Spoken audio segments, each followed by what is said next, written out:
ఒక్కరి హక్కుగా భావించేటువంటి ప్రభుత్వం విద్యా సంవత్సరం మొదటి రోజునే డాక్టర్ సర్వేపల్లి రాధాకృష్ణన్ గారి పేరుతో వాళ్ళకి ఇచ్చేటువంటి విద్యా కిట్లను ఈరోజే మొదటి రోజు 12వ తారీఖునే పిల్లలకి స్కూల్స్లో ఏర్పాటు చేయడం జరిగింది. ముఖ్యంగా రాష్ట్రంలో ఉన్నటువంటి 35 లక్షల మంది పిల్లలకి దాదాపు 1000 కోట్ల రూపాయలతో ఒక్కొక్క కిట్ 2500 రూపాయలు విలువ కలిగేటువంటి కిట్లో పుస్తకాలు, నోట్బుక్స్తో పాటు text books, bag, socks, shoes, belt, ఈ యూనిఫామ్స్ 3 యూనిఫామ్స్తో ఒక కిట్ని ఏర్పాటు చేసి మొదటి రోజునే ఇవ్వడం అనేది ఒక హిస్టారికల్ ఇది. ఎందుకంటే గత ప్రభుత్వంలో మనందరం కూడా చూసాం, విద్యా సంవత్సరం మొదలైన తర్వాత దాదాపు 2 నెలల వరకు కూడా విద్యా కిట్లను కూడా పంపిణీ చేయనటువంటి దౌర్భాగ్య పరిస్థితిలో గత ప్రభుత్వం అంటే మొదటి రోజునే రాష్ట్ర వ్యాప్తంగా 35 లక్షల మందికి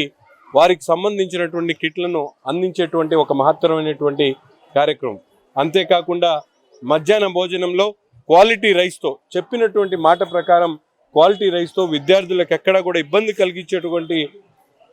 పరిస్థితి లేకుండా క్వాలిటీ రైస్ని ఇప్పటికే స్కూల్స్లో చేర్పించడం జరిగింది. ఒక పక్కన ఈ రెండు కాకుండా ముఖ్యంగా ఏదైతే సూపర్ 6లో వాగ్దానం చేసినటువంటి పరిస్థితులు వాగ్దానం చేసేటువంటి విధంగా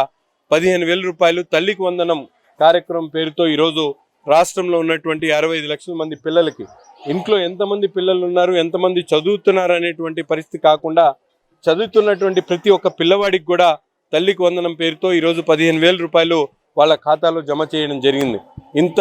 ఆలోచనతో విద్యా వ్యాప్తి కోసం ప్రయత్నిస్తున్నటువంటి నారా లోకేష్ గారికి రాష్ట్రంలో ఉన్నటువంటి ప్రతి ఒక్క విద్యార్థి తల్లిదండ్రులు ఆయనకు ఎంతో గర్వంగా ఆయన